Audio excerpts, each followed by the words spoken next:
Hello everyone, it's Kozy here, and today, as you can probably tell from the title, we'll be taking a look at one of my more recent favorite characters, the first of the 11 Fatui Harbingers, better known as Capitano. So grab a snack, get cozy, as we dive into the lore of the strongest human in Teyvat.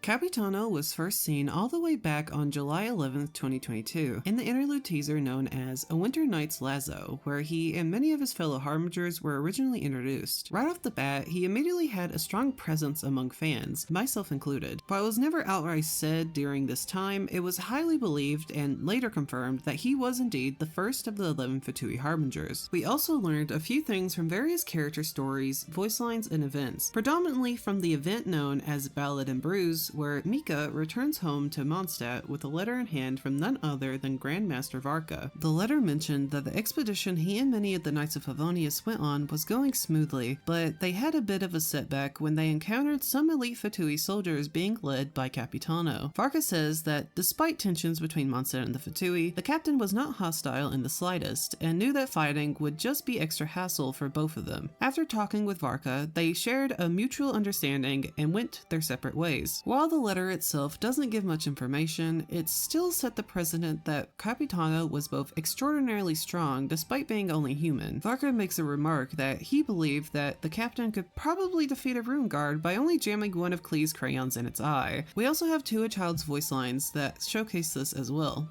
The Fatui Harbingers are ranked by strength. I've seen him in battle before, and oh, what a sight it was. Perhaps I'm ranked too low for him to notice me right now. Well, he may not recognize my strengths yet, but one day.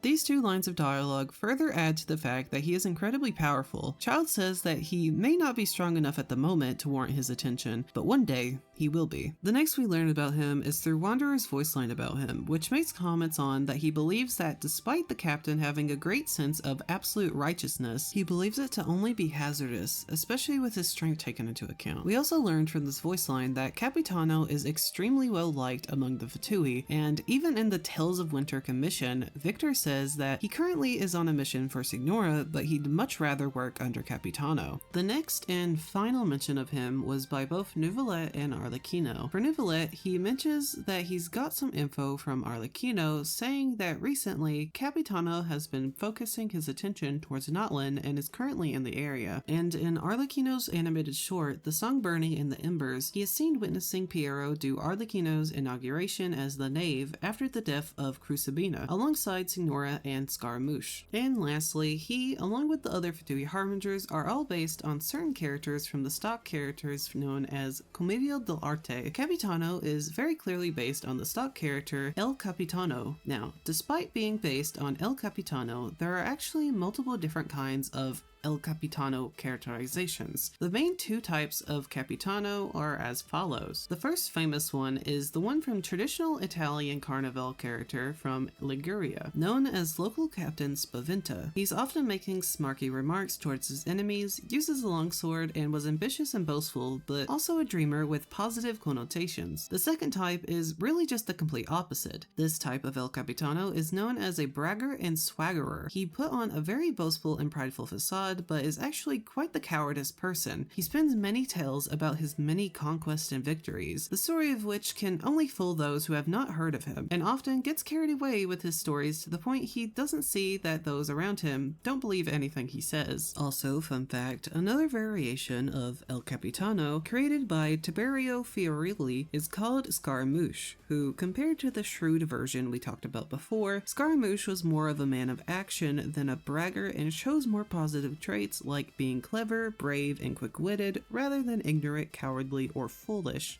Now, obviously our captain more aligns with the Spaventa version of El Capitano, as ours isn't a coward nor that ignorant. Not to mention, they both use longswords, but I would like to mention that in my eyes, he does share one similarity to the version 2 Capitano, that being their plot functions. El Capitano's main plot purpose is to be exposed or demasked. He exists to be stripped of any excess confidence and shown in a moment of panic and humility, which honestly really, I think, fits our captain, both figuratively and literal. To get the obvious out of the way, him taking his helmet off, or mask, was definitely a moment of vulnerability to both the audience and the traveler in Paimon. But I think he fits the latter part of he exists to be stripped of excess confidence and shown in a moment of panic and humility. The reason I believe Capitano fits this description is because in the story quest, he seems to be pretty desperate in order to save both Natlan and the people he has within his heart. So desperate, in fact, that he uses Auroron and wants to use the net that Malwika has kept secret for years, despite knowing the limitations and consequences of said action. But once Malwika explains why she hasn't used the net, as it will consume the entirety of the Night Kingdom in order to stop the Abyss, he is really put into a place of humility where he realizes that he's wrong. And this is where he finally decides to go along with what Malwika wants. But you can argue against this, and I can honestly see all points, but that's why I personally think this description fits him,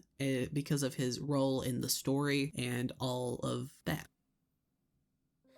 Over 500 years ago, Capitano, or should I say his real name, Thrain, was a high-ranking commander from Khaenri'ah. More specifically, he was born during the Eclipse Dynasty, which is the era that was founded shortly after the Crimson Moon Dynasty failed during the Archon War. Thrain was a proud knight who served his nation with bravery and honor, so much so that he was given the title of Sentinel Knight, whose sole purpose was to guard the people of Khaenri'ah. With the advanced technology of Khaenri'ah, Thrain's heart was modified to be able to collect and convert memories and souls from the ley lines into knowledge. The reason for this was more than likely to give him an edge in combat, as the more memories he collected, the more souls he converted from the ley lines, the more skilled he was in a fight. Knowledge, as we all know in Genshin, is incredibly powerful, as seen from both canned knowledge and forbidden knowledge. The former being able to instantly let you learn a variety of things, and the latter being the very thing that almost made Sumeru succumb to the Abyss just by knowing of it. As a result of Thrain's heart being turned into this converter, it made him extremely sensitive to souls and gave him the ability to sense their presence. We don't know how long after Thrain's heart was modified, but eventually the disastrous event known as the Cataclysm begins in Teyvat. This event shook every nation to their core and spewed widespread catastrophe. The source of the Cataclysm actually comes from two separate beings: the Abyss, which is an unworldly place that exists outside the natural laws of Teyvat, and also the Kingdom of Khaenri'ah. Well, to be more specific, it actually originated from the 5 sinners of Khaenri'ah, who were people of great esteem. Each played a role in Khaenri'ah's attempt to overthrow Celestia's rule by unleashing the abyssal monsters onto Teyvat. We won't get into the specifics of each of the sinners in this video, but just know that this action by the 5 sinners is what eventually resulted in the people of Khaenri'ah being cursed with immortality by Renova, the Shade of Death. The pure-blooded Khaenri'ahns were given the cut-and-dry version of immortality. They couldn't die, and if not prevented, their flesh would start to rot. But the people who were half Khaenri'ahn, or even just sided with them during the Cataclysm, were turned into these humanoid monsters, known as heliturls. Thrain was one of the few who was lucky to be one of pure-blooded descent. Well, lucky might not be the right word, but either way, he remained himself. This may have actually been worse of a fate, as he had to watch the people he strove to protect be turned and lose their sense of self as hilichurls. Despite the horror around him, he and his men did not falter and still tried to salvage what they could in Khaenri'ah, but even then, they eventually realized that the situation in their home nation was unable to be fixed. So, Thrain, along with his platoon, fled to Natlan, the nation of war. But while he had to leave all they knew and loved behind with his soldiers, Thrain still carried 2 things from his homeland: his modified heart and his burning hatred for Renova, the Shade of Death. See, while it is true that Khaenri'ah played the major role of unleashing the Abyss upon Teyvat, the general populace of Khaenri'ah had no idea of the 5 sinners' plans of using the Abyss. But despite knowing of that, the Heavenly Principles still ordered Renova to give everyone affiliated with Khaenri'ah the curse of immortality, to ruthlessly punish innocent people who hadn't the slightest clue of what was happening behind the scenes was enough to burn a searing hatred for the ruler of death, and Thrain made it his sole mission to free even just a fraction of his people's souls from the never-ending curse. Once arriving in Natlan, he and his troops saw the Abyss's rampage once more, just as it did in Khaenri'ah. The Abyss had wreaked havoc and destroyed almost all of Natlan's ley lines, making souls unable to rest and be at peace in the afterlife. This led to a lot of souls becoming lost, never to be put to rest properly. Not wanting another nation to fall just as his did, Thrain decided to lend his hand in Natlan's defense. The people of Natlan originally hadn't trusted him or his people, for good reason, as it was the kingdom of Khaenri'ah who had unleashed the Abyss, but they still allowed them the help during the Cataclysm. This opinion of them, however, would quickly be dismissed after Thrain befriended Iazu, chief of the Masters of the Nightwind. Now, it's time to call back attention to Thrain's modified heart. While yes, the heart's original purpose was to convert memories and souls from the ley line into knowledge, it could also be used as a container or vessel for souls. He could just keep them within his heart and carry them alongside him. The reason for which is that he one day wished to return them to the ley lines in Natlan, once they finally had been fully recovered from the Abyss. The human body is only made to house one soul, so for a normal person, this kind of stunt would be a death wish, but since Thrain is immortal and his heart has the capacity to do so, he had a much easier time than most. But easier doesn't mean easy, as the drawbacks of carrying around more than one soul are devastating. Souls, especially those who died in traumatic ways, often lament their deaths, crying out for loved ones and make a lot of noise, all of which can only be heard by those who are sensitive to spirits, like Thrain. So, the first few souls may have been at most slightly irritable, but after 50, 100, 500, 5,000, countless souls, there is no way he would have gotten any sleep in who knows how many years, and it's probably the main reason his body has rotted, unlike many others such as Piero and Dainsleif. The Night Lord says as much. When souls merge in a single being, their voices echo endlessly through the mind. Souls that retain memories of their death often scream and wail in despair. Considering the number of souls inside him, that effect would be even greater.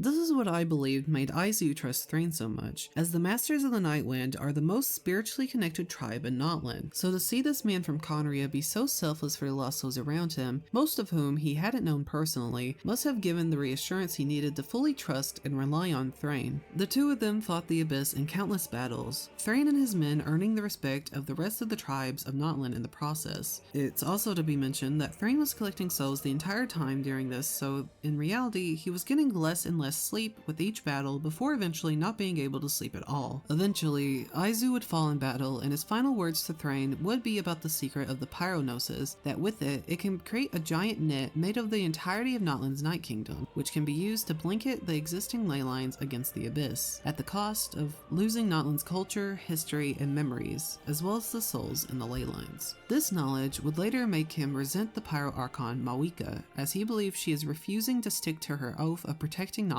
and is just prolonging the inevitable. Finally, he would leave Natlan and somehow join the Tsaritsa as the first of her Fatui Harbingers. Why he joined her cause is unknown at the moment, but it could be for either finding a way to get revenge on Renova or to help the countless souls in his heart be put to rest. But either way, he would eventually find what he was looking for all the way back where he first started looking, Natlan. So Thrain, now only known as Capitano, would ask to be dismissed of his Gnosis finding duty and return to Natlan, where he would finally have a long rest.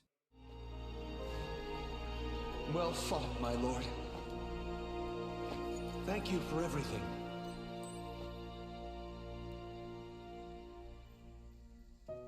This time, let's go together. Yes. Let's go together.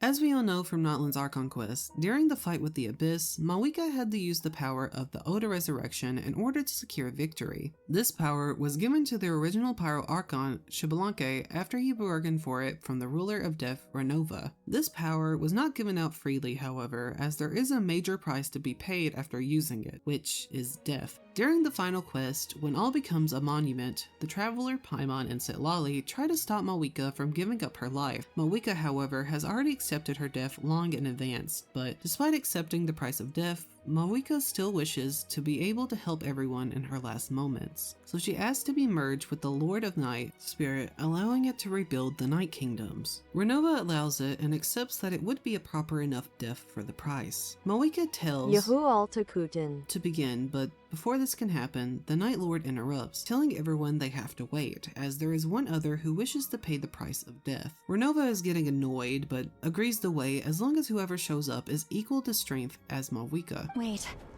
this feeling... We made it.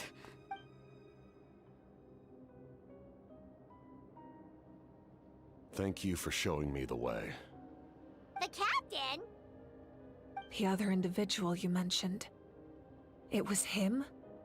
The mysterious person who came to switch places is, of course, Capitano. He tells Mawika that not only does he believe that she should be able to see the nation she worked so hard to save be at peace, but that also allowing him to take her place would mean that he'd finally reach his ultimate goal. Now, I'd like to take a moment to explain what exactly happened to Capitano, as it seems that a lot of people are either not understanding or misinterpreting his sacrifice. More specifically, I'd like to tackle the question of, is Capitano really dead? And the short answer is kinda. A long answer, kinda complicated. As we now know, Capitano's ultimate goal was to find a way for the many lost souls he kept within his modified heart to find peace in the afterlife. However, since many lost souls were rejected from the ley lines due to damage from the abyss, they were forced to wander as lost spirits. And had Capitano not saved them within his heart, they would have eventually lost any sense of self and would have disappeared from the world. Lost forever. Capitano becoming one with the Lord of the Night would make him able to change the laws of the ley lines, allowing it so he's able to allow any soul into it, both lost souls and the souls of his people. This also comes with the added benefit of the Night Lord getting an infinite amount of life source, as Capitano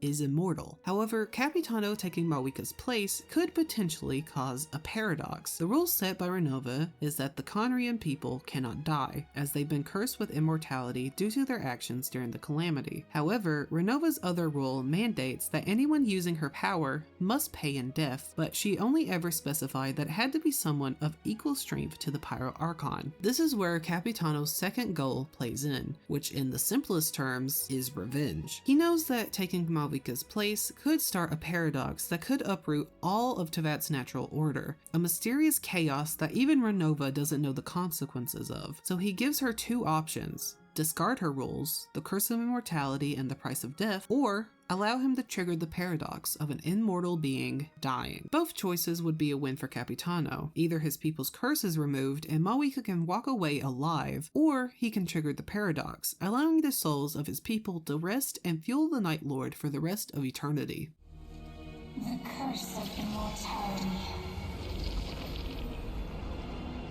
Using immortality to fight death.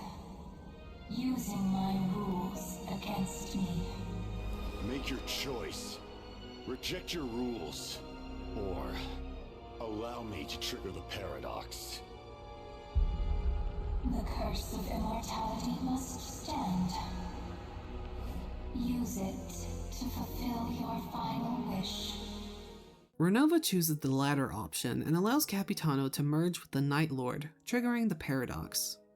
Now back to the original question, is Capitano dead? Well, I believe that yes, in the ways that matter, he is dead. The Capitano we see here on the throne is nothing more than just a husk, a soulless body capable of nothing but involuntary actions such as breathing. The Capitano we knew has had his soul merged with but we should see this as a good thing, as the Lord of the Night says that for immortal beings, being released from the mortal coil is the greatest form of peace. And not to talk about my other interests besides Genshin, but if you're a fan of Elden Ring, this fate might remind you of Godwyn the Golden. Both he and Capitano are now dead, leaving only a soulless living body behind. Of course, the situations are completely different. Capitano gave his life to help his people, whereas Godwyn was assassinated by Ranni's Black Knives in order to, funnily enough, also release her from her mortal coil. Of course, other than them both being living corpses, there's not much similarity, but hey, I'll take the chance to talk about any of my other interests when given the chance to.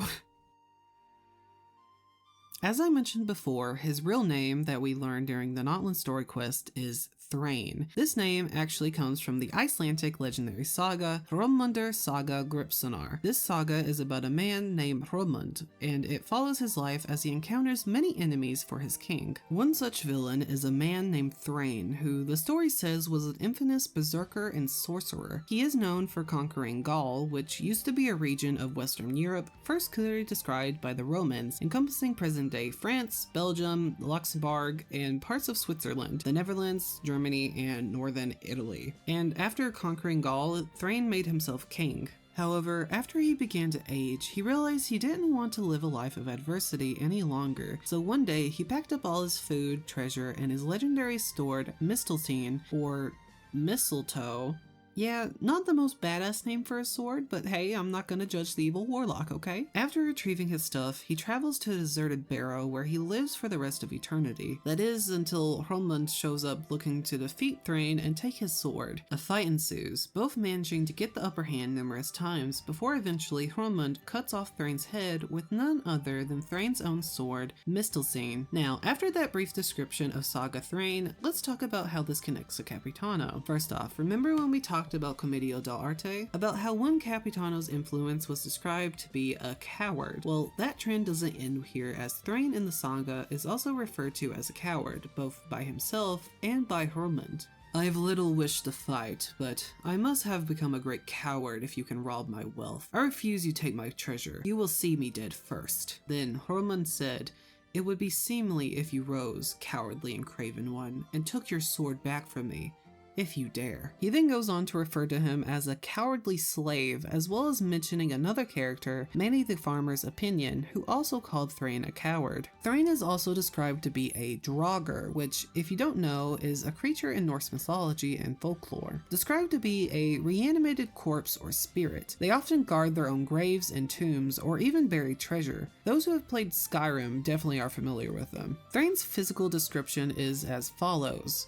A real ugly man, sitting in a chair, blue-skinned and stout, all clad in gold so that it glittered. He wore gold-plated hide, both his hands were gnarled, and his nails were crooked over the tips of his fingers. As we know, Capitano is basically a rotten corpse himself, even showing us his face, albeit off camera, so the description of this Saga Thrain is quite interesting. Lastly, I'd like to mention something that Saga Thrain does in the story that I believe was also used to make Capitano's story arc, that being fire. When we first met Thrain, the first thing he's described to do is as follows. He chattered much and blew on the fire. Next is, Hromund threw down the sword and trusted in his own strength. Thrain saw that and got up from his cauldron. He blew on the fire, and now he was ready to eat out of the cauldron. A great fire lay between his feet, and the cauldron was full of goat meat. The action of blowing on a fire is pretty easy to explain. Fire is the result of a chemical reaction known as combustion, and this reaction, in order to keep lit, has to consume fuel, heat, and oxygen. So when you blow on a fire, despite the actual oxygen level being really low, the few oxygen molecules in your breath actually provide more fuel for combustion to happen, resulting in a bigger fire. Wow, I would have never thought I had to explain the chemistry of how fire works, but here we are. Anyways, I believe that considering this is Thrain's only action besides the actual fight he does, it's pretty important, especially when you consider Capitano's role in the story. He originally wants to use the net Malwika mentions to save Natlan. However, after being convinced by Malwika that winning isn't the most important part, how they win is, he eventually decides to go along with her plans. Now let's take a look at the last mention of fire in Thrain's chapter. He struck the head off the drow and burned him up in the fire, then went out of the barrow. Then when the men asked how Thrain and he had parted, he said that he went in choice. Then I struck off his head. Thrain being burned in the fire at the end ties back to Capitano, that being his sacrifice to be used as the eternal source of fuel for the Night Lord. Both of these fates are similar on a baseline, but on a deeper level, they couldn't be more different. Capitano volunteered his life to be used as fuel, whereas Thrain's body was burned by Hromund. The reason for which is because the only way to truly kill a draugr is to cut off its head,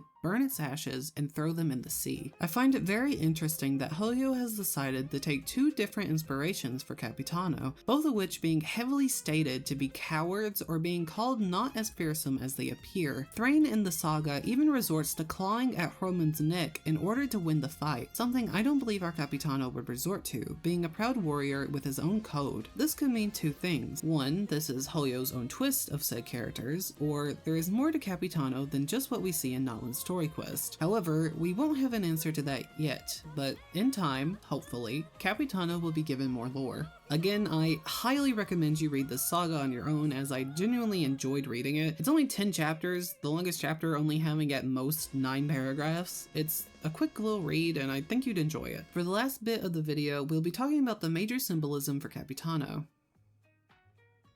This one cutscene actually has a lot of symbolism that we can take a look at. For starters, the butterflies. Butterflies are classic symbols in both media and many cultures, the general meaning, however, being about transformation, rebirth, and personal growth. There is also the meaning of them being about letting go of burdens and gaining a sense of liberation from it. This, of course, is great symbolism for Capitano specifically, as he is a character about personal sacrifice for the greater good and has carried the burdens of everyone he holds dear, both figuratively and literal. However, to get a deeper grasp of what the writers want us to think, we must also look at the context of the scene, more specifically the location, Natlan. Natlan as a whole is actually based on a big mishmash of different cultures, similar to how Sumeru was just a melting pot of mid-eastern countries such as Egypt, while also taking themes from ancient India. Natlan, however, is more so based on Mesoamerican, Native American cultures, as well as a touch of Polynesian tribes, such as the Maori or the Hawaiians, so why don't we start there? In ancient Mesoamerican beliefs, butterflies are meant to represent transcending to a higher place, the reason for which being that they were the representation of the spirits of dead warriors, as well as mothers who died in childbirth. They believed that these warriors would transform into these butterflies and fly towards the sun. The same theme of butterflies in the sun carries over to many of the different Mesoamerican cultures, such as the Mayans believing the butterflies helped carry the sun across the sky from east to west, and also in Aztec beliefs, Aztec warriors after death were believed to be able to return to the earth to lead comfortable lives as butterflies or hummingbirds. In Native American cultures, while of course there are many vast differences between each Native American tribe, a lot that I've researched actually hold the butterfly specifically in high regard. According to the Native Nations Museum Facebook page, it says, quote, "The Blackfeet tribe of North America honors butterflies as a provider of dreams and restful sleep, believing that a butterfly brings dreams while we slumber. Blackfeet women embroider this beautiful totem on either fabric or buckskin. This piece is tied to clothes or a baby's hair to help the child rest." In Hopi culture, a butterfly is considered one of the wildlife spirits known as Kachina. There is a 2-day ceremony of butterfly dances in which a butterfly appears. This ritual comes as a custom for young women, who will shortly learn the tribe's traditional songs and women's role in Hopi culture. For the Navajo, a butterfly is the symbol of joy and resurgence. This insect is tied to the tail of a god who first established themselves as a cocoon. He emerges out from his room with colors of rainbow, looking like a butterfly. Butterflies appearing in this moment of the cutscene could be seen for Capitano finally being able to rest after his duty is done, which would be brought by the butterflies in Blackfeet culture. It could also represent Capitano's joy and resurgence and finally getting the revenge he so craved against Renova, the Shade of Death. The last thing I'd like to talk about regarding the butterflies in this scene, which will help transition into the last part of the video, are the Christian symbolisms for butterfly. But Kozy, I hear you cry. What does Christianity have to do with Capitano? Yeah, don't worry. I'll get to it soon, but for now, the only things you need to know is, in Christian belief, the butterfly is seen as a symbol of resurrection, both figuratively and literal. It's meant to represent the literal resurrection of Jesus Christ, but also the figurative rebirth of the Catholic worshippers under God's hand. Elaine Jordan, on her article, The Butterfly, Symbol of the Soul, at Tradition and Action, in Christian art, the caterpillar, chrysalis, and butterfly came to signify the life, death, and resurrection of our Lord Jesus Christ. Some Renaissance images of the Christ child show a butterfly alighting on his hand. The metamorphosis in the life of a butterfly also came to represent the change and transformation of the faithful Catholic soul. A butterfly starts as a lowly caterpillar that crawls on the earth, then it metamorphosizes to a chrysalis hibernating in a cocoon. Finally, it emerges as a beautiful flying insect. Its beautiful colors and flickering flight link it to the sun, light and ascent into the spiritual realm. These stages in the life history of the butterfly were transposed onto the life of the Catholic, who after baptism emerges to a new life. So basically, the butterfly is meant to be seen as a metaphor for the life of Christ. The caterpillar represents Christ's struggle on earth, the chrysalis is when he became a martyr, and the butterfly is him finally being reborn and leaving his tomb after 3 days. So back to the question earlier, what does this have to do with Capitano? Well, believe it or not, Capitano actually already has some Christian symbolism in his character, that being his Fatui symbol. First off, what exactly is his Fatui symbol? While it's never outright said which one of these is his, we can infer based on a particular scene. At the end of the Natlan story quest, where everyone is celebrating the defeat of the Abyss, there is a storyteller that begins to tell a story of what happened during the Natlan arc to a group of kids. The last ending shot being this: 3 swords stabbed into the ground. Obviously, if you've played the Archon quest, you know how each of these weapons belong to one of the great heroes in the quest. Mawika, the Pirate Archon's claymore, is the one in the middle, Traveler's prototype Rancor is seen on the left, and finally, Capitano's sword is on the right. Looking at the layout of the weapons, it's a very clear nod to the symbol on the Fatui wheel, even down to the exact positions. One bigger object standing in front of 2 smaller crossed objects. However, the only difference between the two are just the actual objects themselves, swords versus